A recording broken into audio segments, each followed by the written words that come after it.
Mes chers amis, il est bon de vous parler aujourd'hui de la bienheureuse Vierge Marie, sous le titre de Salut des infirmes, titre que nous avons l'habitude de lui donner en récitant ces litanies. La très sainte Vierge s'occupe de nos corps meurtris et de nos maladies et de nos infirmités. Nous le voyons dans ses apparitions, elle vient comme une bonne mère pour soulager les corps. Quand elle apparaît à Lourdes en France, c'est une multitude de malades qui vient pour se faire guérir en se faisant plonger dans l'eau miraculeuse. À Banneux en Belgique, elle vient, elle se nomme la Vierge des pauvres. Elle dit qu'elle vient soulager la souffrance.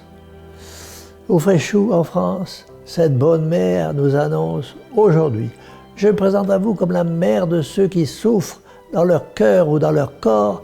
Je viens aujourd'hui comme secours des malades et Notre-Dame de la santé.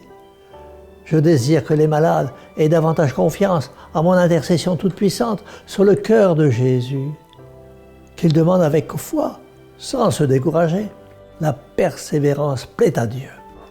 Et si la Sainte Église, dans les litanies de Lorette, a mis cette invocation « Marie, salut des infirmes », c'est pour nous inciter à avoir une plus grande confiance en elle et à lui confier nos infirmes et nos infirmités.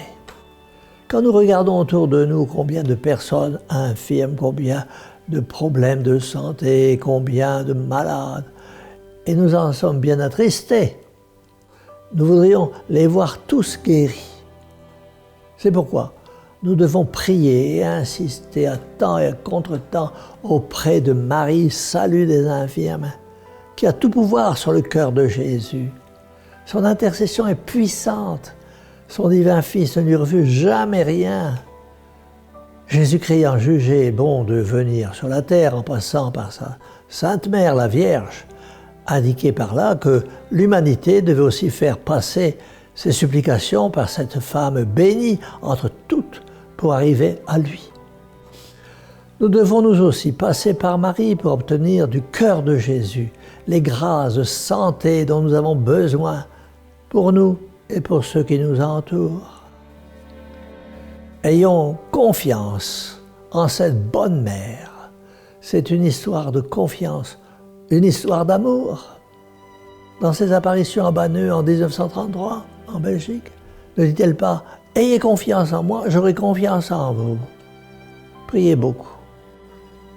Et au Fréchou en France, elle nous confie « Je suis venu au Fréchou, c'est pour y faire éclater ma miséricorde.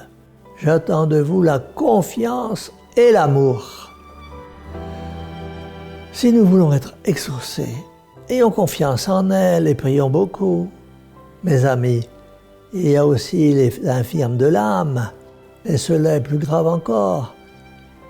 Nous voyons autour de nous une multitude de chrétiens qui se laissent aller au désordre du monde et qui par là même font du tort à leur âme et la rendent infirme.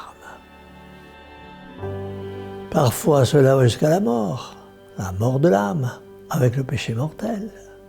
Là aussi, nous avons beaucoup à faire. Nous devons prier beaucoup pour le retour à Dieu de ces âmes infirmes et mortes, afin qu'elles reprennent le droit chemin et qu'elles comprennent que Dieu les aime et qu'en perdant leur âme, elles perdent Dieu. Notre-Dame, salut des infirmes, est là, toute prête à les aider à revenir à son divin Fils. Et nous, pauvres pécheurs que nous sommes, nous devons montrer à ce monde perdu, par notre prière et par notre exemple, le chemin du ciel. Car la vie chrétienne consiste essentiellement à éviter le mal et à faire le bien. Voilà pourquoi nous avons tout intérêt à confier tous ces infirmes de l'âme et du corps à la Vierge Immaculée, Notre-Dame, salut des infirmes, qui, j'en suis sûr, les regardera avec amour, les soulagera dans leur souffrance physique ou morale, et leur montrera le chemin qui conduit à l'unique Sauveur du monde, Jésus-Christ, notre Seigneur. C'est pourquoi invoquons cette bonne mère, la Vierge Marie, et disons-lui, Mère au cœur douloureux et immaculé, sauvez-nous. Et que la bénédiction du Dieu Tout-Puissant, Père, Fils et Saint-Esprit, descende sur vous tous et y demeure à jamais. Amen.